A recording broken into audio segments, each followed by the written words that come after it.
Welcome to the One Within All to the InnerVerse podcast. I'm your host, Chance Garton, ready to once again dig into the headiest questions and most imaginally expansive ideas for you to consider in this beautiful now. You've probably heard those cliche notions that there's a universe inside you and that you're not a drop in the ocean, but the ocean in a drop. And yes, my own personal experiences in that regard are what led me to years ago create this ongoing conversation about consciousness called the InnerVerse that you know and love. I'm sure most of you out there are right there with me, having had your own encounters with the source and singularity of all life through spiritual practices, psychedelic insights, or near-death encounters that have led you to hold a similar awareness about the intrinsically infinite nature of your capital S self. But what do we do about moving the dial of the larger cultural conditioning around the big cosmological questions? How do you convince the entrenched materialist to start peeking around the corners of that all too constricting box of physicalism?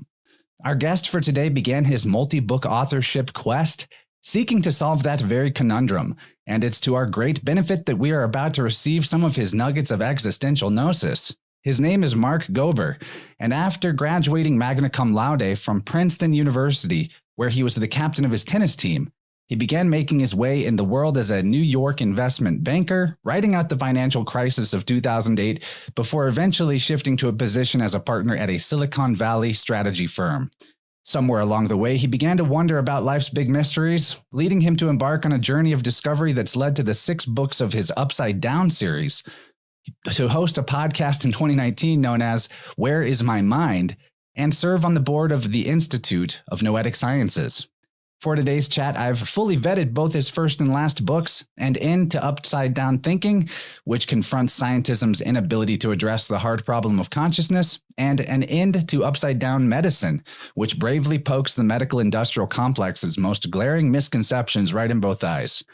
Both of these books are awash with hard data and profound conclusions, and on their own would be more than enough to turn anyone's thinking from inverted and insane towards converted to a more humane and harmonious way of interfacing with this amazing world and the beauty of life. He's doing the most important sort of work for our modern age and blending the qualities of an enlightened sage to take our thinking out of its self-limiting cage, and I couldn't be more honored to have a chance to speak with him. Special shout out to Eileen Day McCusick for setting up this chat. And with that, let's get into it with the universal mind finder and health paradigm redesigner, the great Mark Gober. Welcome to the show, man, and thanks for being here. Wow, thank you, Chance, and I really appreciate that amazing introduction. I was inspired, obviously. Your book's got me going, man. But if you want to add anything about how you would introduce yourself, I'd love to give you the shot. You covered the highlights. I would just emphasize how different I used to be in terms of my thinking before I started writing. I was a hardcore materialist, and increasingly so as I got older, where I thought, well, just science shows us that those old superstitious, spiritual, religious beliefs, there's nothing to them, and we live in a random and meaningless universe. I was firmly in that camp and had this shift starting in 2016. I was listening to podcasts and started to read books and scientific papers, and that was like the first domino that's led me on this path to explore not only medicine and consciousness, but even political issues and socioeconomic issues, the UFO phenomenon, all of it pertaining to the nature of reality and who and why we're here. Which is, I think, the most fun stuff to investigate. Definitely see why you'd get hooked on writing if these are the type of things you're investigating. And to kind of just flow right into An End to Upside Down Thinking, which I found to be one of the best compilations of the actual research on the topics of expanded consciousness experiences and psi phenomenon. And the proof that the results of these psychic experiments are not the result of chance. That's right. I didn't do it. But, a quote from that book that I really enjoyed was, I, that is experiencing this life of Mark, has exactly the same characteristics that any other would give to his or her I. Isolating I leads to the same conclusion about its characteristics. It is unlimited, self-aware, infinite, and eternal. All of us, as I, have those exact qualities. And so why I bring up this quote is that, maybe the first thing that we could talk about is just ways that someone might be able to demonstrate to themselves that their body exists in their mind rather than the mind creating a body. This is a tricky one because our sensory perceptual organs make it easy for us to infer a reality that's outside. But if we actually do the investigation into every kind of perception we have, we can find out that it always emerges within the mind. And then we reverse engineer and describe it as I touched that. Whereas we could say, well, that touching the chair is really just a sensation that we are processing within our own consciousness. And we could do that with vision, any kind of perception. It's always something within our consciousness. And then the question becomes, well, what is the consciousness that's having all of those experiences? It's the same experiencer within us that's having those perceptions. It's just the nature of those perceptions shift.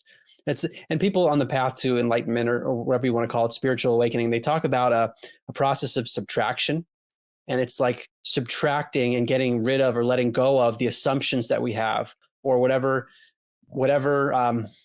we superimpose on situations. We come up with a whole complicated explanation of something, when in reality, with regard to perceptions and sensations, it's always just in our consciousness. It's that simple. Yeah, I've learned the body is in your mind rather than the other way around directly from being a biofield tuning practitioner. My audience will have heard me talk about that a lot. But another thing that really helps move the dial on comprehending this would be the variety of psychic and consciousness powers that have been documented or studied. Would you mind giving us an overview of some of those?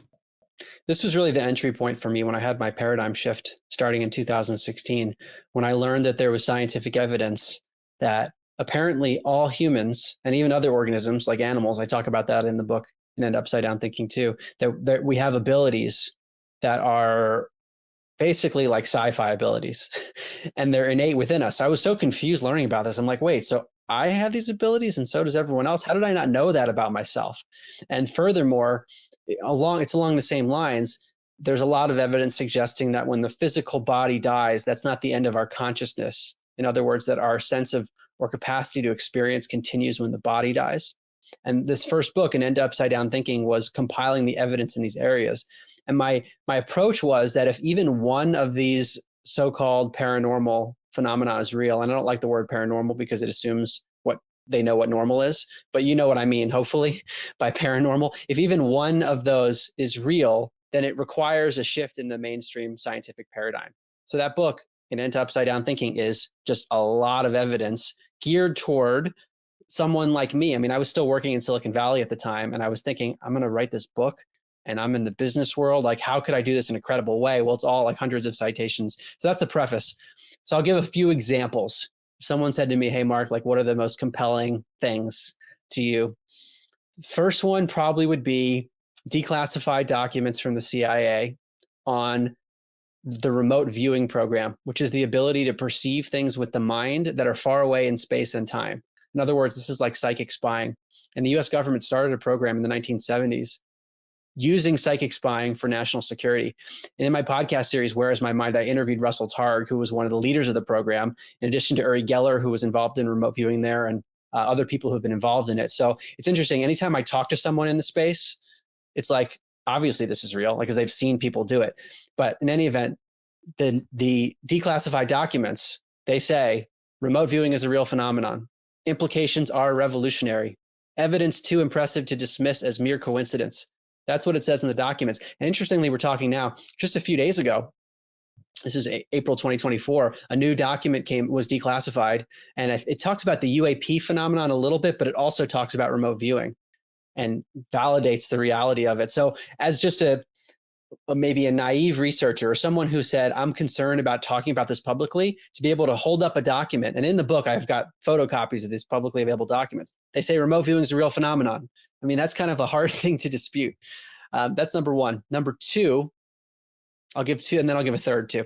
Number two, Dr. Jessica Utz, who's the 2016 president of the American Statistical Association. So this is someone who knows statistics. She knows how studies are done. She looked at the evidence for psychic phenomena, whether it's remote viewing or telepathy, which is mind-to-mind communication, psychokinesis, which is mind-matter interaction, meaning the mind impacting the material world without any physical contact, precognition. This is knowing or sensing the future before it happens. So she was looking at various studies in this. She said, Using the standards applied to any other area of science, it is concluded that psychic functioning has been well established. And this was in a report she wrote in response to an inquiry about the government's remote viewing program in 1995. That's a very powerful statement. I remember one of my buddies who read my book when it first came out. He was just like, that to him, like, whoa. And same thing for me, because it just adds so much credibility to all the skeptics who say, yeah, it's bad science. I mean, this woman is putting her neck on the line, Dr. Jessica Utz. I give her a lot of credit and making that statement. Third one, I'll go to near-death experiences. So these are instances where a person is clinically dead in some cases. Let's say cardiac arrest, blood stops flowing to the brain. And often they have elaborate experiences. Many of us have heard of them or heard people talk about them. But in some of the cases, people have an out-of-body experience where they're actually, in terms of their consciousness, they have the sense of I-ness often, like being an individual, but they're hovering outside the body. And they can perceive things from that vantage point. And sometimes they have 360-degree vision. It's a realer than real experience. But the kicker here is that in some of these, when the person's resuscitated, they're able to convey what they perceived. So maybe they saw the resuscitation from above the body and they tell the doctor, I saw you do this, this, and this, or they overheard a conversation in another room, or they saw something they shouldn't have been able to see. And they tell the people who were not sick at the time, the doctor, family members, bystanders, what they perceived. And those bystanders verify the memory. So they validate what the person perceived. Therefore, we have a functional and non-hallucinatory consciousness at a time when the brain should not be able to produce anything like that. And there's no physiological explanation for people perceiving from that vantage point. Are called veridical out-of-body experiences. Veridical just means it's a verified memory. And it wipes out this idea that it's all just a hallucination. These are more difficult to document because not everyone knows they're going to have a near-death experience, let alone be able to document like what they saw and then report it. But there's a book called The Self Does Not Die, which has about 100 of these cases documented. And there are others in the literature too, which to me is very powerful. There should be 0 of these documented cases. They can timestamp because they know when the memory occurred. They can see what the body was doing at that time. And even if you argue, well, maybe there was some residual brain functioning that didn't pick up, or maybe there was a spike in brain activity, that doesn't make any sense why they could perceive something from a vantage point outside the body, even if there's a little bit of brain activity. You would expect a lot of brain activity to have such a lucid, realer than real experience that's validated as accurate. So that's a very powerful one. Yeah, all those examples are phenomenal. And you give a quote from the great Dean Radin in his book, Real Magic. This quote, actually, I think this quote, yeah. Okay, here it is. Experiments on these phenomena have exceeded the 6 sigma threshold. This refers to studies where the overall odds against chance, after careful consideration of all known experiments investigating the same topic, are assessed to be over 1 billion to 1. Each of the experiments used protocols that avoid all known design flaws. An extensive due diligence list of possible design faults had been developed after years of intense scrutiny and criticism of these studies, leading to bulletproof designs. Each class of experiments has been repeated from 12 to more than 100 times by independent investigators at different labs around the world, with each class cumulatively involving hundreds to thousands of participants, most of whom were not claiming any special psychic abilities. And, so that's beyond the NDEs, which is a whole topic that I think we'll return to for sure. But in terms of the range and the air tightness of these various psychic phenomenon experiences and what the statistical data shows, can you elaborate on all that? Yeah, it's a very powerful quote. I've used it in multiple of my books because if you hear from skeptics, they'll say, well, like the methodologies weren't good. There aren't any peer-reviewed papers. And by the way, there's also a 2018 paper in American Psychologist. This is the official peer-reviewed journal of the American Psychological Association. So basically as mainstream as you could get in psychology. And Dr. Etzel Cardenia from Lund University aggregated the statistics for many of these psychic phenomena, and the paper was actually published. So there's a momentum now where these things were just shunned before, but there are more publications in mainstream or mainstream-ish journals. And Dean Radin, who I've gotten to know because I'm on the board of IONS and he's the chief scientist there and has been for a long time, he's been through all of this. He was also involved in like all sorts of other programs. He was at Princeton and the US government work. So he's seen the psychic phenomena world from every angle and seen the way the skeptics have been approaching this and the critiques. So it's helped the researchers actually refine their methodologies to make sure they're responding to their critiques. And what's happening over and over again, and this is why Dr. Jessica Utz, in statistics, she is validating what's going on, is because the methodologies they're using are airtight. Like Dean said, they have to be so careful because they know the skeptics are going to come out and they know what they have to do to even try to appeal to certain peer-reviewed journals. In some cases, the journals will say they'll just reject the paper because they won't touch the subject matter. So there is that resistance still. But what Dean does in that book, Real Magic, I believe it's chapter 6. It's just such a powerful way to start it. The chapter's called Scientific Evidence. And it's like, he just goes through all these categories and says, this is 6 sigma results, more than 1 billion to 1 odds against chance in all these different categories. Like I'll repeat them: telepathy, mind-to-mind communication, psychokinesis, mind-matter interaction, remote viewing, seeing or sensing something far away in both space and time, precognition, knowing or sensing the future. I mean, these are sci-fi concepts that are shown to be real in controlled studies. What does that mean about what we are as humans? And what does it mean that we're not told we have these abilities? Yeah, these are really big questions.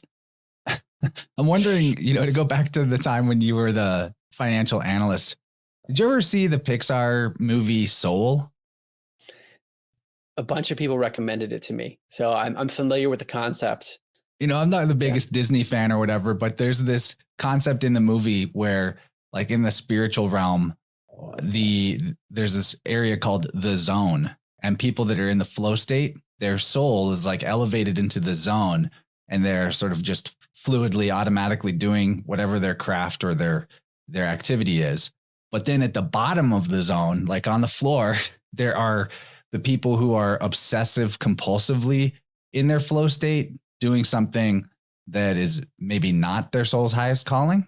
And so they like the characters are in the zone area, and they accidentally like wake up or startle one of the almost like demonically possessed lower souls that's trudging through the zone. And the soul wakes up, and in the real world, there's this guy at a desk with all the computers analyzing all of the stock tickers and stuff. And he just like snaps out of it. And he's like, what am I doing with my life? And he just gets up and flees the room or something. Was that kind of how it felt for you whenever you were leaving that world? It did. The caveat I would give is that I always felt like something was wrong with that world. From day one in investment banking, I knew. I was like, I can't believe this. But I did it just because I wanted to push through, and I could rationalize why it would be a good thing for me to do in my career, like that kind of mentality. But I was never in it, even though I was blindfolded in a sense. So there was maybe this spark within me that always was looking for something new. And then what happened was basically it just got more and more brutal in different ways, personal life, professional life, where I was forced to wake up. And some call that the dark night of the soul. I read about this more in my second book, An End to Upside Down Living, which is about the spiritual awakening process, both my own, but mostly other people throughout history and also contemporary, like the process you go through. And there's so many similarities that it might be different situations, whether it's like me working in finance and strategy consulting in Silicon Valley versus someone else doing another job. The process can be very similar, where the universe or whatever it is seems to jolt you when you're not on the right path, and then you're forced to wake up or continue to experience more pain. And I was on this treadmill hitting a wall over and over again.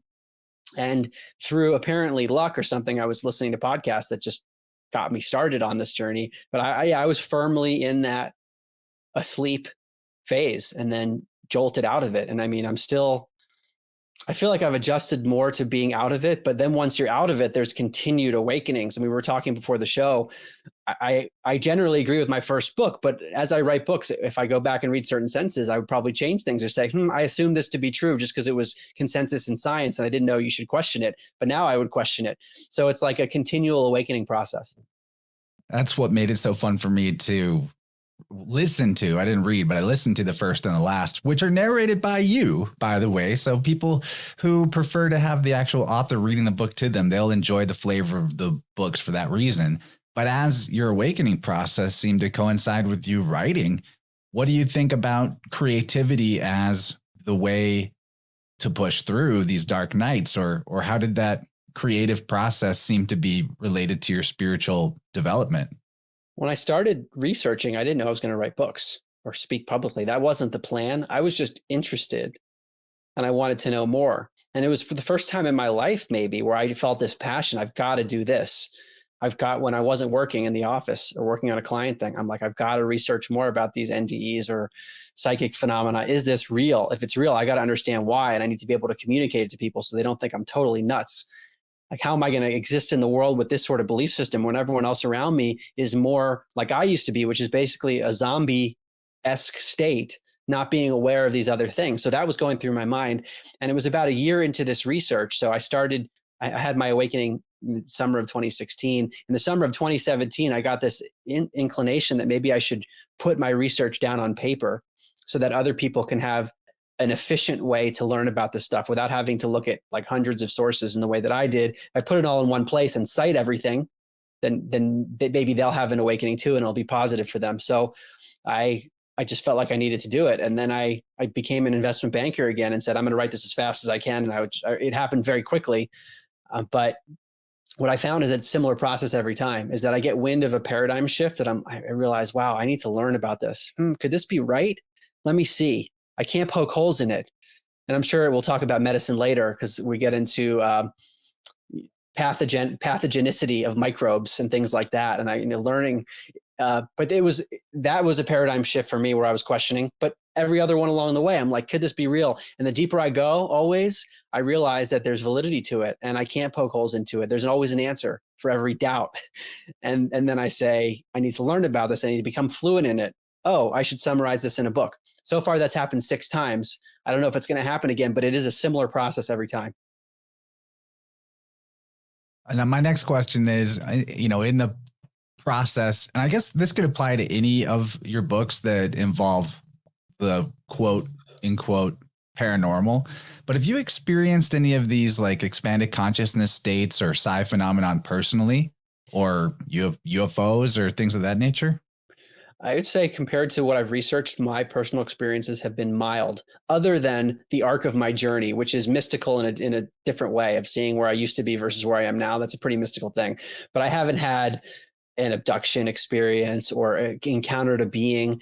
When I first started off, though, and I learned about the evidence for psychic phenomena and other things, I did engage with lots of psychics and energy healers and past life regression hypnosis people. So I was exploring all that stuff, human design. I wanted to know if there was validity to it. And there were a lot of people who were able to know things or tell me things that they shouldn't have been able to. There was no way. And it happened enough times. I mean, not every time. There were certainly things where they were wrong, but enough times where they were right about something specific that it freaked me out. And it was like, okay, this is validating what I'm researching, at least sometimes. And it actually aligns with the statistics. Typically, people are not 100% accurate in terms of their psychic abilities. They're just more accurate than chance would predict. So if chance would say you're supposed to get it right 25% of the time, if you're supposed to guess correctly 1 out of 4 times, people guess correctly like 32% of the time in these telepathy studies. Well, that's statistically a massive thing, but it's not 100%. That means we get things wrong. So that was actually the fact that they weren't getting it right 100% of the time was validating the statistics.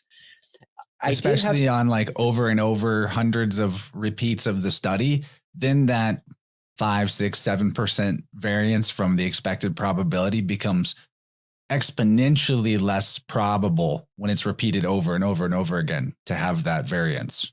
Exactly. That's a good point. And then it's like, well, why is that happening? Some information seems to be getting through. And these are ordinary people who aren't even training. So like in the US government's program, those are trained people who might even have a greater innate ability. And I like to think of these psychic abilities sort of as sports, where you could have someone who's Michael Jordan or LeBron James, or you could have an everyday person who dribbles a basketball. They're on the same spectrum, but some are naturally more talented and they put in the work. That would probably be like the people at the US government's program, who I'm sure do better than the 32%. But the point is that even for an everyday person, they're getting at that 32% range, which, like you said, is very significant. The other category of experiences I've had is with meditation. So there were 2 different times. This was after the first book came out. And one of them came, so right before everything with COVID happened, this was in 2019, early 2020. I decided to leave my firm in Silicon Valley. And I said, I'm not sure what I want to do next, but I don't want to continue doing this. I just didn't feel energetically aligned. So when that happened, I went on 3 retreats in 5 weeks, which I never had the time to do before. I did a Panchakarma Ayurvedic retreat in New Mexico, and it was 5 days long. Then I took a week off. Then I did a nearly week-long silent meditation retreat with a woman named Mukti, who's Adyashanti's wife. Adyashanti is a well-known teacher. Then I took a week off, and in that week, I wrote the first draft of my book, An End Upside Down Living. And then I went on a 3rd silent retreat with Adyashanti, which was, 6 days or something. After I came back from, I don't know if it was Adyashanti's or might have been the other one before that, Mukti's, I can't remember. I was meditating and had this experience of some kind of very lightness that filled the density of my body. And I felt like I was going to disappear. It was like a bliss out beyond what I could really describe. It was very short-lived. And my body in a split second said, you got to shut this down or you're not going to exist anymore. And that would upset people around you. You can't do that. And like, Been there. Yeah, it was wild. And I had another one of those following a Kriya yoga retreat I had done like 6 months ago. That was just a short one. And it was a similar kind of sensation that overcame me. So those were both very mystical. Your audience could hear that, but I can't express the sensation that came in. And I'm telling you, it was mystical. But it wasn't a sense of other beings that were there or even other dimensions. It was just something that had a quality that was unlike and beyond what I experience in everyday life. And also the level of pleasure was too much to handle. My body just couldn't even deal with it. Yeah, I know what you're talking about, that feeling of like, oh, I'm about to wake up and totally leave this reality experience, but I'm not done here. And so I got to shut this down. Yeah. Yeah. It's like exhilarating and frightening at the same time, but it's very powerful, super powerful. But I want to shift over to talking more about NDEs, actually, because I think one of the most significant elements of NDEs that's not as commonly discussed about them, is the memory question. One of the researchers in the book you quote says that at a time when the brain isn't functioning, the mind is functioning better than ever. And that includes forming memory. So, could we talk more about NDEs and the brain being off and what that tells us about how memory actually works or where memory is accessed from in your research or opinion? So that quote is from Dr. Bruce Grayson from the University of Virginia. So to add some credibility to this, he's one of the leading researchers in the world on near-death experiences. He said, at a time when the brain isn't functioning, the mind is functioning better than ever. That is a total reversal of the materialistic paradigm, which would say that if the mind is functioning better than ever, then the brain is probably functioning more than ever, because they like to equate brain and consciousness. And the NDEs put into question the nature of consciousness and memory. Is it all from the brain, or is the brain receiving consciousness and even memories? Or is it like a transducer, a filtering mechanism, and the brain and the body access memories from an external place?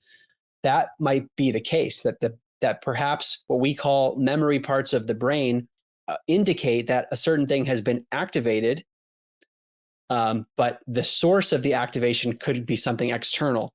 In other words, it's like we pick up the memory from out there and then we process it internally, and then we are able to discuss it, that's in stark contrast to the materialistic view, which is that memories are stored in the brain. Perhaps they're stored elsewhere. And that's what these NDEs show. The person's brain is off or it's barely functioning.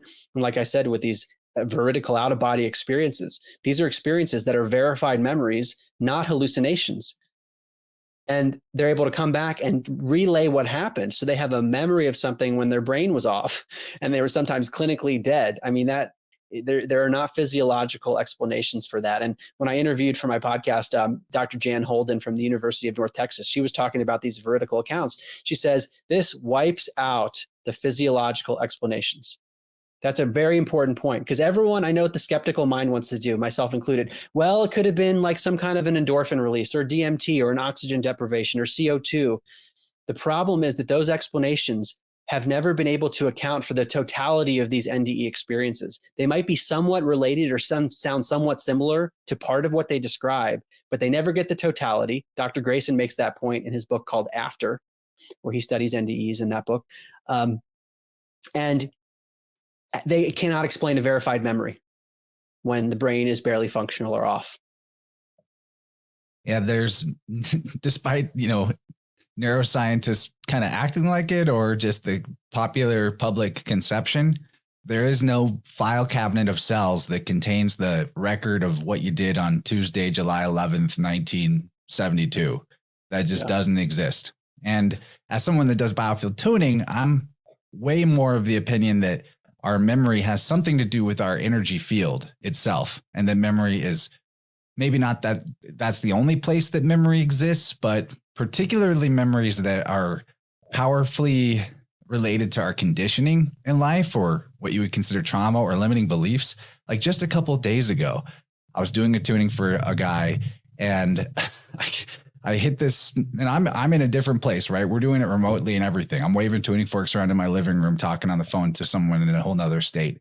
And I hit this spot, and I don't remember the exact age, but I became distinctly aware that at like 7 or 9 or something like that, that he had his bike was taken away by his mom, and he really liked that bike. And it had to do with him being in trouble for something. And that experience was like very negative to him and related to a whole web of other negative expectations about life and about not being able to have things that he wanted in the time frame that he wanted them, et cetera. And what's fascinating about that is because that was such a distinct and clear packet of stuck energy that carried that type of a story and the related stories that I don't have time to go into, that he had actually had a more recent experience that I picked up on from within a year of us meeting in this tuning, where there was a question of him and his partner reducing down to one vehicle.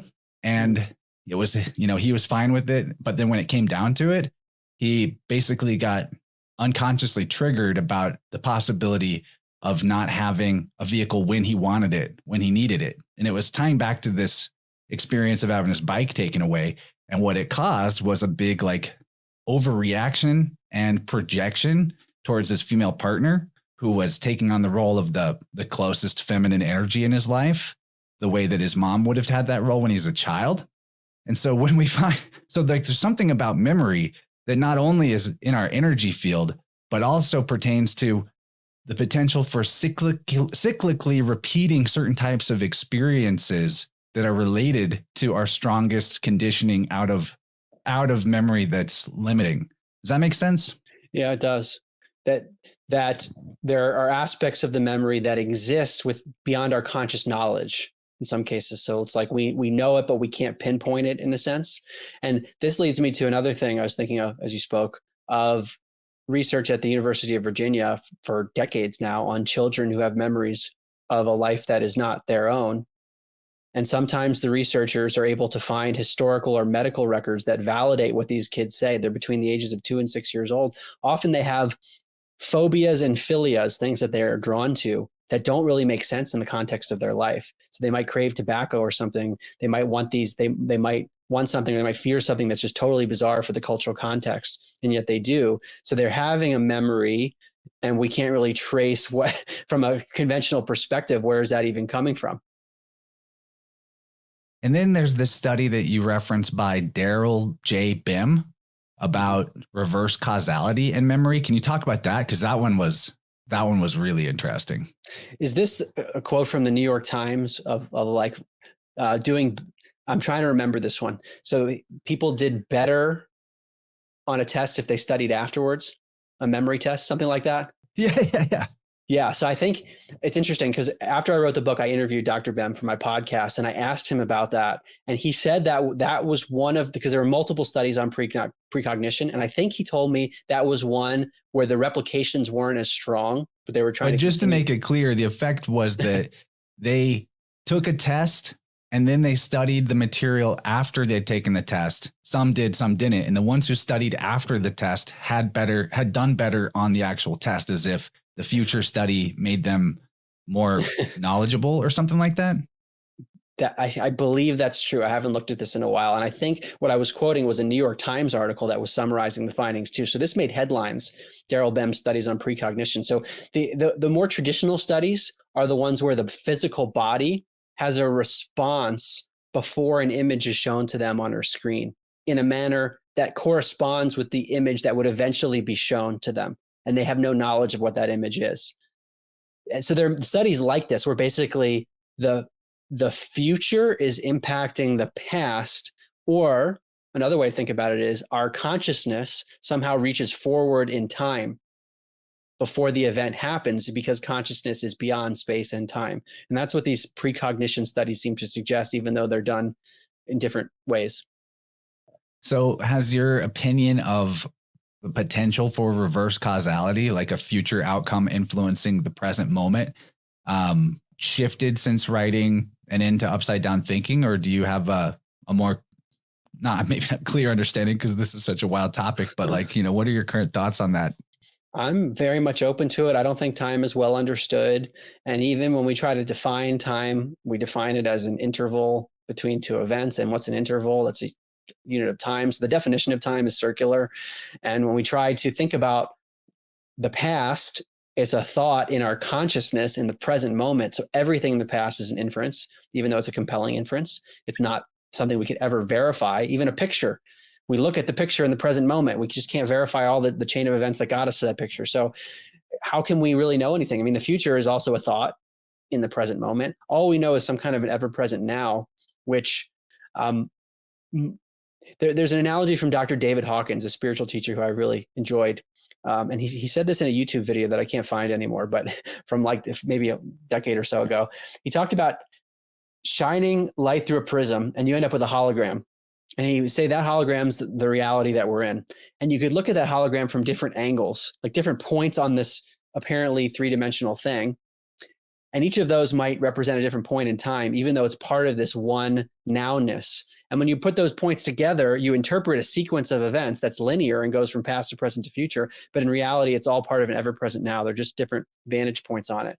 What that analogy doesn't talk about is what you're alluding to, the fact that maybe that prism itself or the light source is malleable as you go along. So as you make a change at one point, do you affect the future and the past? I'm very much open to that. And from a personal development standpoint, and from a healing standpoint, and probably from a biofield standpoint too, I wonder if the way we think about the past events and future events impacts both. So it's like maybe our future self had a change in thinking that is affecting our current self, which is a bizarre way to think about it. And therefore, thinking about our past self could be valuable because maybe that's going to have an impact on the past self's consciousness, which is co-occurring in a simultaneous way, which then affects the future. I think these are all, first of all, they seem like things that don't hurt to try, and they seem conceptually possible. And it doesn't even require there to be a literal past or a literal future. I mean, my understanding of the past and memory is that it is just a story, right? Yeah. And every time that we're remembering something, we're really remembering and potentially altering our story of what that memory is. And in tuning, I found that reframing your perspective on the past can immediately change how it affects you in the present moment. One of my favorite examples of that is a woman who I worked with she was born to a mother who had 4 or 5 miscarriages before she successfully had her daughter. And this woman was herself like an acupuncture specialist. So she was really well trained in Chinese medicine concepts. And one of those concepts is that every time the mother has a miscarriage, she loses Jing energy, which is a certain type of vital force. And so the child of a multiple miscarriage mother, according to TCM, would be diminished in their life potential and be more prone to being sickly and things of that nature.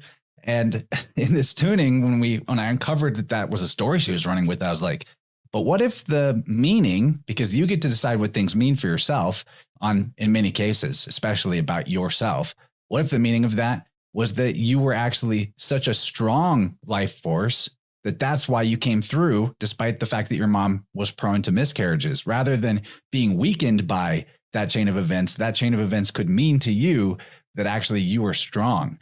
And the relief that I felt in my body and that she immediately had, and just the complete inversion of a depressed state to happy and exuberant and vital state that she experienced in that tuning. And there's other stuff we worked on too, but it was extreme.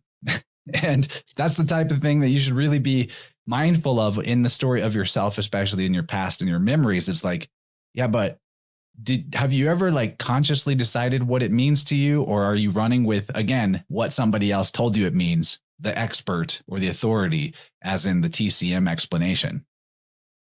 You're reminding me also of Byron Katie's work, the 4 questions you ask about beliefs. And the first one always is that belief true? And the second one is, can I absolutely know that it's true? And to every one, there's always, we can't know with any certainty. I think the only thing with certainty any of us can know is that in the present moment, we have the feeling that we're conscious right now. That's it. Everything else is some kind of an inference. So especially when it comes to these other beliefs, it's like, well, I think that belief is true, but I'm actually not sure. Am I absolutely sure? It starts to poke a hole in those beliefs, and many of the beliefs we have are toxic. So true. They're all worth re-examining. And the problem with a lot of our beliefs, it makes it tricky, is that we confuse belief for knowing, and the beliefs become invisible by their proximity. And that's why it helps to have a technician sometimes to re-examine those things with you. But I want to go back over to NDEs, because one of the areas of NDE research that I had not encountered before, despite being really well-versed in the subject generally, was the experience of blind NDEers. Can you talk a little bit about that before I set up what it really makes me wonder about? Yeah, there's a book called Mindsight by Dr. Kenneth Ring, and I think he had a co-author too, where they go through a number of cases. So if someone has an NDE, they've been blind since birth, for example, and they're able to see things during the NDE, and they come back into the body and they go back to being blind. I think there were cases of deafness and color blindness too that I referenced. I think that's right. But there are a bunch in that book. And it actually aligns with normal NDEs, because people who have normal perception and then have an NDE, they will say it's realer than real. And they have 360-degree vision sometimes. So they have things that are paranormal, even from a normal perspective. And then these people where they had some kind of abnormality in their sight or vision, they have the enhanced perception in the NDE too. And they had no memory, some of these people, of ever having seen anything at all. They didn't have a concept for what sight was. And then they had it in the NDE. Right. So it points to this notion that perhaps the brain gets in the way of a broader reality that always exists around us, but we're just blinded or obstructed by the biology that our consciousness is inhabiting. And when you get the brain out of the way, all of a sudden this world opens up that was previously imperceptible. That's the implication to me. And that goes with psychedelic experiences, certain meditation experiences, anything that's spiritually transformative. There's a similar quality, even though there's a difference, and maybe people go to different places. That's part of it. It's not identical, but the qualities that are similar is this notion that it's an ultra real experience, that the filter has been unlocked. And I think NDEs are an example of that. Yeah, there were times when I was a more regular meditator where I'd get in the zone and I'd realize I've got my eyes closed, but I can see the entire room around me 360 degrees. And it's a different kind of sight, but it's like it's a strange awareness, and it's a really paradigm changing for what we see, how you see reality. And I think when it comes to the materialist paradigm of how our sensory experiences work, what it makes me believe or infer is that rather than our 5 senses coming from different parts of the body and then being routed to the CPU that is the brain, and somehow the brain synchronizes all of those signals, even though they're coming from different distances at different speeds or rates, and processing that all into one coherent picture of reality. Maybe there's actually just a oneness of sensory experience that contains all information, and then the brain filters all that and distributes all that to the various sensory apparatus of the body. So rather than it coming from the fingertip to the eyeball and the ear and going into the brain, it's more like the brain is almost sending the signal out to those places in a way, or like that might not even be the right way to conceive of it. But I just can't accept that the brain somehow is doing all that processing to synchronize it all, when we can have, like I've been out of body myself, where we can have full sensory awareness without a brain to begin with. Mm-hmm. Yeah, it's a big problem for traditional neuroscience that wants to equate everything with the brain. This implies basically having to rethink all of the entire field, because it just doesn't make sense from a physiological perspective. And as you were talking, you also reminded me of my friend, Dr. Edith Ubuntu Chan, who is about to start a course for children to read blindfolded. She's done this with her children, and there are people who train in this. So it's the same thing. They're actually unable to see from a physical perspective, but in their mind, they're somehow able to access the information. I've heard of those studies, and I was going to ask if, or those experiments to teach kids blind sight. That is really interesting. I'm definitely going to do that someday with future children.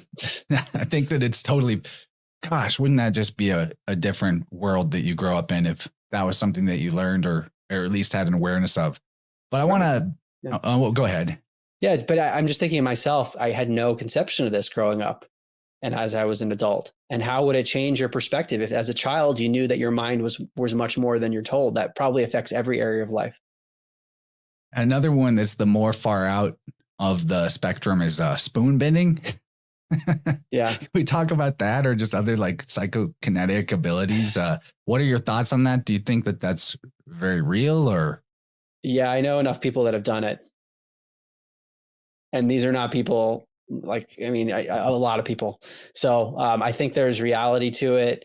I quote Dr. William Tiller in the book, I believe, who was a Stanford professor in material sciences. And he looked at the metal, the composition of the metal where there was a bending and found anomalies in the way that it was bent from an alleged spoon bending. So that's interesting. And this is just like with any psychic ability. I don't think it's 100% accurate, and we don't always know why it doesn't work. So sometimes it might not work, but there are enough cases where it has worked, and I think it's probably real.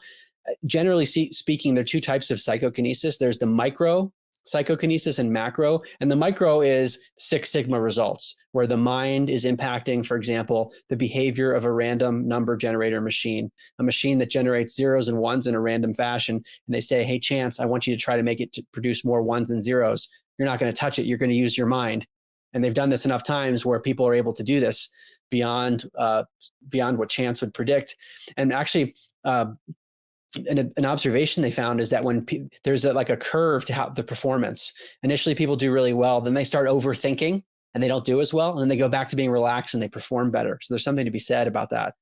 So that's the micro psychokinesis category, where there's a lot of statistical evidence that you could present to a skeptic. There's more anecdotal evidence for the macro stuff. And this even gets into Dr. Dean Radin's book, Supernormal, where he studies like the cities, SIDDHIS, which are the supernatural powers that enlightened masters get. And it's things like levitation or materializing things or incorruption, which I believe is when the body doesn't decompose after it dies, like totally bizarre things.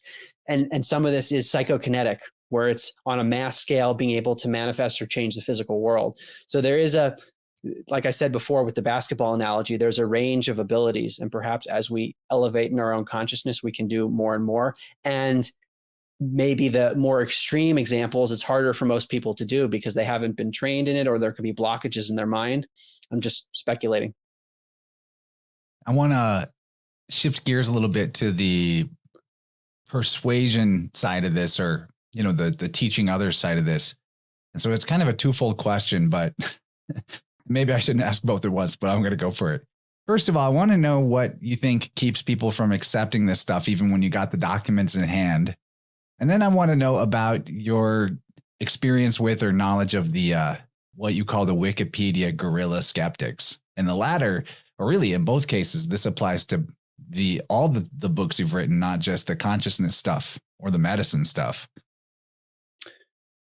It's a really important dynamic. What keeps people from believing? I'll start with the first one. Let's say I present a skeptic with the declassified document. Remote viewing is a real phenomenon. They can see the quote in front of them. They'll say, well, they didn't run controlled studies. It's not scientific. There's always an excuse. That paper is in American Psychologist. That's a meta-analysis of many studies. And there's a problem with looking at meta-analysis for some reason. It's never possible that it could be true because it violates the worldview that some people hold, which is that, well, if this is true, then it means that I might have to shift my worldview, and there's a reality to the quote unquote spiritual. That's the implication of this. And that can't be true because I know X, Y, and Z, and I have a PhD, or I'm this level of education. I'm not going to accept it. So that's the kind of behavior that often occurs. And then what you're alluding to with the guerrilla skeptics and taking over Wikipedia pages and making it difficult to edit them, this is a that's like one point of something broader around the notion of censorship, of trying to obstruct this information and not let it get out. And now that I've explored There's other teams areas, that do this on Wikipedia, right?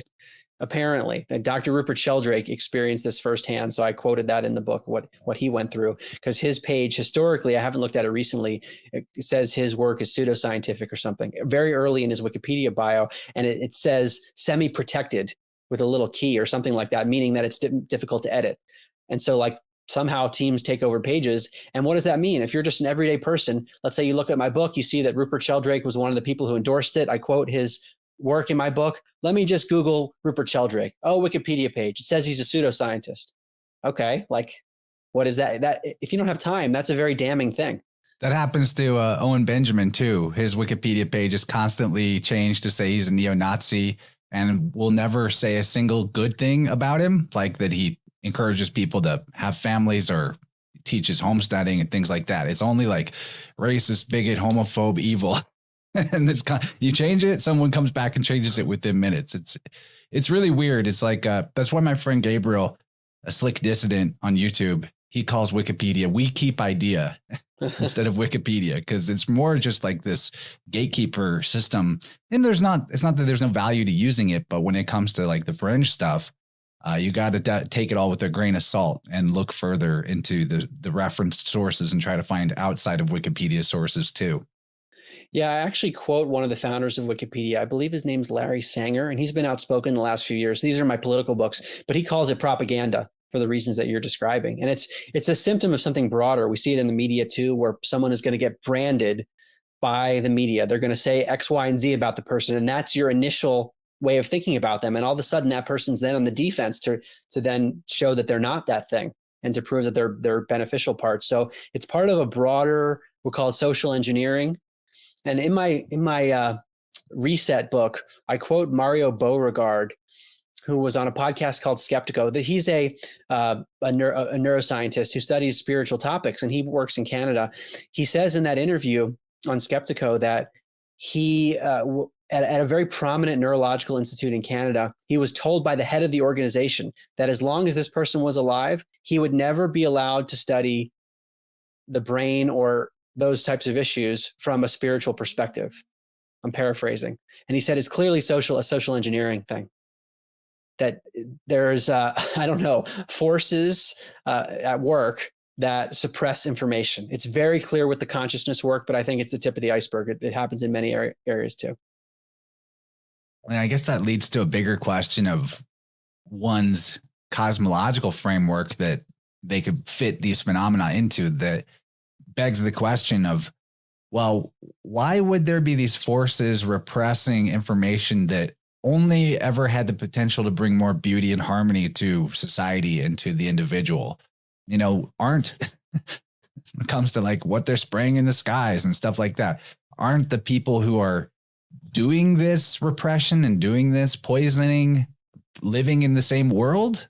That's the big question. And so I wonder, like, your bigger cosmological framework, moving beyond the physicalism or materialism, what kind of ism suits you, if any? I write in my book, An End to Upside Down Contact. It's all about contact with non-human intelligence, refer to as spiritual war, because I speak about beings that people encounter, that some are benevolent. Like in the NDE, a lot of the beings are benevolent. It's a being of light or deceased relatives. So there are hellish ones too. But in other encounters, you have different types of species that people talk about. My conclusion is that there are forces of dark and light, and they're not always physical ones, but they impact humans, and perhaps through our consciousness, where we're acting, but we're sort of acting on behalf of an energy that we don't fully appreciate. And perhaps it's because of our own suppressed issues or subconscious beliefs that we're tuning into dark or light. I mean, those are other philosophical questions. But I do think everything we're speaking about here, the social engineering, and then even the physical harm that we endure in such a toxic environment, could be the result of a spiritual war that's been playing out for a very long time. So can you elaborate more on that spiritual war concept? Because actually this is something that started to come out even in the medicine book, which we're going to talk about. We're going to dedicate the second hour to more fully, but that Yeah, like why would a benevolent universe or benevolent creator even, allow this type of spiritual war to be waged, or like what's the purpose of it if there is a grand purpose? That's the big question. That's the big question. Why is there suffering in the universe? How could that happen if we live in something that is ultimately benevolent? And the answer might be that we think about suffering from a human perspective, and we don't understand the full picture. But even from a human perspective, I think about like my tennis days. The more I worked out and trained, as painful as that was, it was physically painful, I would get better at tennis. So suffering led to a good outcome. We see this with dark nights of the soul, where you have a dark night, life's horrible, it seems, you come out of it and you learn so much, and then you're a much better person. It's like a metamorphosis. So the spiritual war could be the meta manifestation of that dark and light that's intended to stimulate evolution. That's the benevolent take on it. I know some people think that we're trapped too, but even in the case of a trap, there's always the notion that you escape to go home to this benevolent place, which implies that the trap exists within the benevolent place, which means the trap must have been allowed, which means there's a reason that it was allowed. So to me, that even points to net benevolence in a way. And therefore, we could look at what's happening in the world, because it's becoming increasingly turbulent, as opportunities for us to evolve and transcend past where we are. And that's how I see the spiritual war, and even any sort of test or horrific thing that's out there is an opportunity for us to evolve.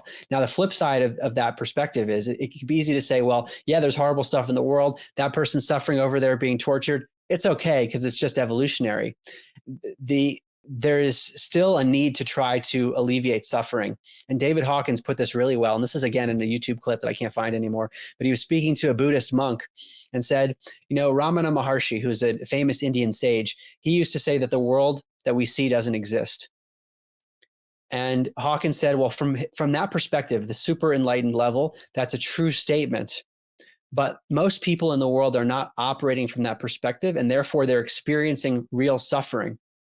And Hawkins said it would therefore be a spiritual error to ignore the suffering of people, even though at some level the suffering is not real. And it was for that reason, actually, that he came back into the world after leaving psychiatry to meditate for years, because he wanted to help people and felt like there was a karmic or spiritual duty to do so. So I see it as this balance of, we shouldn't just accept the suffering and do nothing. We should try to alleviate it to the best of our ability. And at the same time, we can understand that suffering could be part of a net beneficial process that's evolutionary. I really like that answer. My personal experience jives with it, that the bad is illusory in a way, because it always leads to good in a long enough outcome eventually. Yeah. So that really helps. But I also agree that only occurs when we do our best to alleviate the bad, or to resolve our incorrect thinking or behavior that is causing the suffering in ourselves and in others. And, there is really not a separation between the suffering in ourselves and others. You quote this dude, Rupert Spira. It's funny that his name actually means spirit in Latin in the book. And he says, each of us is as such the same person, apparently diversified and separated through the kaleidoscope of thought and perception. We are literally each other. Each of us is the outer face, or the objectification of the only mind there is, eternal, infinite consciousness. We are all mirrors of the same consciousness. That sentiment is the whole reason I even started this show years ago. And it's been a fun journey to find more and more reasons to believe that, or to know that. But as we're wrapping up the first hour, I want to remind people to check out your book, and Into Upside Down Thinking, if they like this conversation, because all of the direct examples of the NDEs, of the psychic experimentation, of people bending spoons, and the accounts of that, it's just full of them. It's like 11 hours of a nonstop data fest. And I really enjoyed it. But if you wanted to let people know, your closing thoughts on that subject matter before we transition to hour two, or things that you want to plug or let them know about, that'd be great. I want to respond to the Rupert Spira quote that we are literally each other, because this is one of the areas where my thinking has transformed a bit since I wrote the book. So I totally agree with his sentiment at one level. The problem is, and I saw this especially starting in 2020 with everything that was happening in the world, that a lot of the people that believe that were then falling for the narratives from the media and elsewhere, and the medical narratives that we now know were not accurate. And they were endorsing it from a place of compassion, that we're all interconnected and therefore these things are correct. So what I've talked about in other books is the notion of compassion with discernment rather than just one or the other. Because you could have, I see this all the time, people with great discernment, no compassion, very mean, but they're very discerning. And then the other side, very compassionate. We're all one. It's love and light, but the discernment's not there, especially when it comes to deception. On that love and light side, what I find is that it's like there's this implicit belief that evil is easy to spot. It's the mean person on TV who doesn't speak nicely. It's the mass murderer, the serial killer. And it's not the person who speaks nicely and speaks about equality, but underneath the surface has a much more negative intent, the wolf in sheep's clothing, which is really critical to understanding this whole world in every area, which is why I've continued writing. So part of the reason I've continued writing is I was so baffled and frustrated that I was like, if we just understood the oneness, I thought we would be good. And now we're totally not good, even though some people do understand the oneness. They're taking us off the cliff. What's going on here? So it's this balance of the non-duality, the oneness, and the duality, that I'm an individual and not an individual together. What happens is people go to the extreme of one or the other. I'm only an individual, the collective doesn't matter. I'm only the collective, the individual doesn't matter. And I talk about this in my political book on liberty. I talk about an individualistic collectivism, this hybridization of both, because you need both in order for us as a society, I think, to evolve. That is a slam dunk, Mark. That is, it's exactly how I feel about it. We have to surf that paradox of unity consciousness and being an individual. The word individual actually means that very thing of like an undivided whole oneness. And, you can't fall into, so many of the traps of that we're going to talk about in part 2, like the mythical concept of the public health, are exploited massively by the would-be compassion of those who are kind of too far into that collectivist paradigm. And it's amazing. It's amazing that you picked up on that and finished with that thought, because I think that is incredibly important to highlight whenever we're talking about these things of like the non-separation of consciousness or the universality of our life force energy. That doesn't mean that, it's like the big misconception there is that it means that we should sacrifice our little self for the whole, for the big self. But somehow they're missing the point that if we all sacrifice ourselves for the collective, then everybody is sacrificed. So that doesn't work. Right. And it translates into tyrannical behavior politically of, this is for the greater good. Therefore, if we have to put these people in camps or murder these people, that's okay because it's for the greater good. And it sounds horrific, but that's what history is all about. It's always an extreme collectivism that is used to justify horrific behavior. So my concluding thought is that the oneness that this consciousness model points to, where all this science that we talk to points toward a oneness, that is insufficient, in my view, for an evolved way of thinking and for an evolved society. Really cool to see how your thinking has expanded since that first book. And I'm definitely going to want to check out your other ones in between the first and the last. But do you have anything planned that you're working on next, or ways that people might be able to connect with you more thoroughly, or stuff that you want to let people know about as we wrap up the free hour? Yeah, I don't have any new projects, but if your audience members are interested in checking out my work, my website is a good place to start. It's just my name, markgober.com, markgober.com. I have 6 books. They're all in End Upside Down something. And they're in hard copy, Kindle, and Audible format. I read the Audible for all of them. And as you said before, my podcast, Where is My Mind, which features my interviews with many of the people I wrote about in End Upside Down Thinking, including Dr. Grayson from UVA, including Brian Josephson, who's a Nobel Prize winning physicist, of some very high caliber people. That's in the 8-episode series. Where is My Mind, Apple Podcasts, Spotify. I've heard from a lot of people it's a good way to binge. These are half-hour to 45-minute episodes, just 8 of them. So you can get up to speed on this stuff pretty quickly. Although I would say the book, if you want to get the full amount of data, I would go there. Yeah, man, it's a great book. and really enjoyed this first hour. I feel like it's a whirlwind tour that would be a paradigm buster for anybody new to these subjects. And thanks for your time. Looking forward to part 2. Thank you.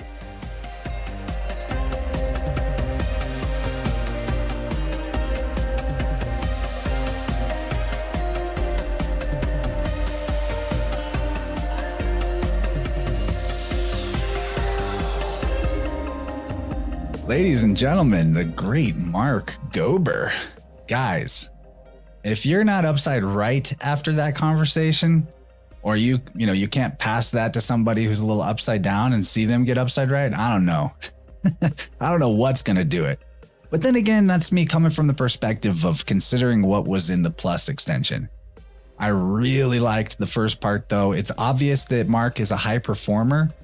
I think a lot of us in the questioning everything realm might even hear the credentials that Mark had starting out, Princeton and Wall Street finance and et cetera, and think, oh, I got to look at this guy sideways. But there's something that is not as often considered, is that to even be in those positions that Mark has held, you have to be a certain type of driven. You have to be a certain type of potent as a force in the world. And that's why those institutions are so powerfully influential on our world, is that, like the same with Hollywood. We like to demonize all of the actors and the producers in the Hollywood world. But for friends of mine like Dylan Sacosio, who actually tried to make it in Hollywood, it takes serious work, serious dedication, serious follow through with your craft. And I think most people out there that are just on the passive consumer tip are not aware of what it really means to be on the level of a super high performer. So I love that. And I love that in the process of his journey, Mark has made it into the sweet spot of having his profession be completely identical to his spiritual path. That is awesome. After the recording of the conversation, we started talking about some other things that I think are upside down. I'm telling him about reasons why you shouldn't trust the spinning ball flying through an infinite void. And he's just so cool and open to those things. And we got into all kinds of cool topics after the podcast that I kind of wish were recorded. But that just goes to show me that we have an excellent rapport. We're going to have fun in the future. Looking forward to what he's going to do next. And I think before he even writes another book, I'd love to have him on to talk about something else that he's done, particularly the end of Upside Down. I don't know what it's called, but it has to do with the UFO contact, AET question. That will be an interesting one, especially to put through the lens of there is no outer space or it's not as described. Anyway, he was really open to all that. I loved it. I really enjoyed part 2, though, which you're going to have to get onto my membership subscription, either through Patreon, Rockfin, or the YouTube membership option if you want to hear part 2. But ultimately, that was a complete shift of gears where we talked about the end to Upside Down Medicine, which is Mark's investigation into the whole field of virology and allopathy.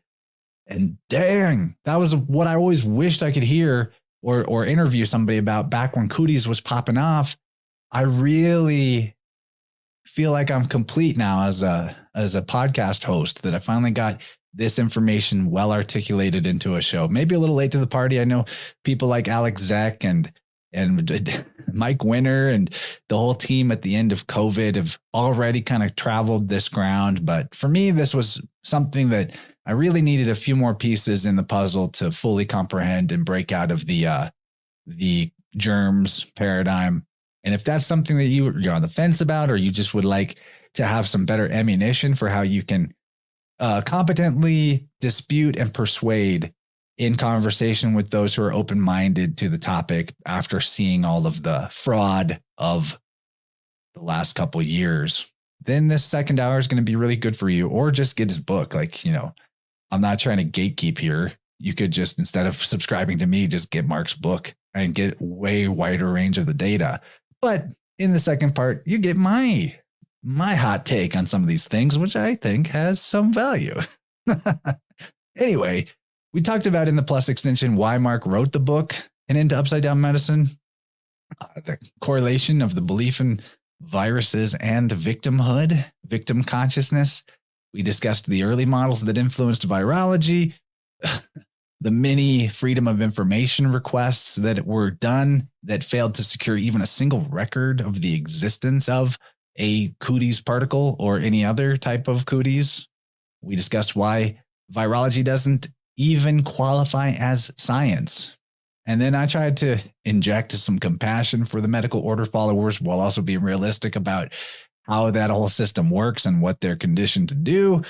This was one of my favorite things we talked about was, did the cowpokes of the past actually eliminate polio and other diseases? Or are there other explanatory factors as to why certain things that may have seemed contagious or seemed to be affecting a large amount of people would go away or be reduced? And Mark's book goes deep into that with other topics too, like AIDS and chicken pox and some other stuff. Rabies. I always get that one. But what about rabies? We asked the question if the mRNA alteration is a real thing or an illusion too, kind of breaking into the whole question of genetic research as potentially being just as upside down as what we talked about in the medical side. Then we switched over to discussing consciousness's effect in medicine, especially the extreme spontaneous healing that has been documented via consciousness shifts. And in addition, like NDEs that have facilitated that kind of a healing. I brought up the mystical origins of modern medicine. And then as we discussed the biofield concept and bioresonance, particularly cellular bioresonance, I couldn't help but pose the question of what about placenta sorcery and bioresonance? This is a serious question. I'm not kidding around with that. It's huge. Overall, though, this was just super fun. There's a lot more in the books that we didn't get to talk about in this conversation. Back to the end of Upside Down Thinking, there's a whole thread about shared death experiences that was kind of new to me, where people are there with a loved one when they cross over and they actually experience the life review with them. That seems potentially very embarrassing to me. But I guess at that point in the bittersweet goodbye moment, all of it would be accepted and allowed and okay. But I kind of hope that doesn't happen when I leave. Seems embarrassing. I guess it'll be, in the whole grand scheme of consciousness being a big unified field of life force energy, there are no secrets anyway. So there's nothing to be embarrassed about. We're all in it. We're all making mistakes. We're all alive. That's part of it. But we also didn't get to talk as much about the concept of life after death in the ways that mediumship evidences that. I find that interesting. I actually myself have a story where I experienced mediumship. I was at this, I've told it before on the podcast, but I think it's worth telling right now because it's so interesting how there's like verifiable things that can be brought through in mediumship. I don't consider myself a medium any further than what I think anybody could potentially be a medium, that we all have the ability to tap into that stuff. But one time I was at this magic festival. I was there to sell art, really, and promote my podcast years ago. But it was a bunch of occultists, essentially. And in the area where I had my tent set up, this group was going to do a seance at midnight. And so I had the option of either joining the seance or going to sleep and letting my guard down next to the opening of some kind of interdimensional spirit portal. I chose to participate instead. And in the process, it's kind of a longer story than what I'm going to give now, but I elected like mentally that I wanted to be chosen as the medium because there was like sort of a selection process of who was going to be the medium. And I told the spirits or whatever in my mind, like, I volunteer. And of course I got selected amongst a group of about 30 people. So that was pretty cool.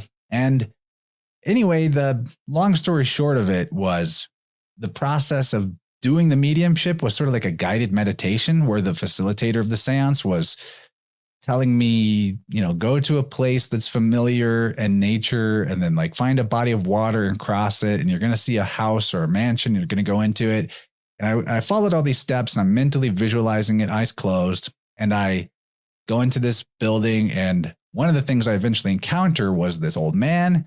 And he had like a gold circular wireframed glasses on, and he's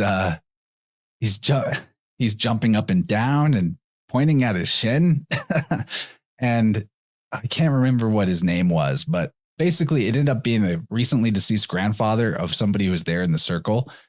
And what made her finally jump out and say, that sounds like you're describing my grandfather based on how he looks and what he, and all that, was the pointing at the shin feeling, similar to this. She said he used to do a dance called the shindig. So there I am, like kind of pulling that out more symbolically.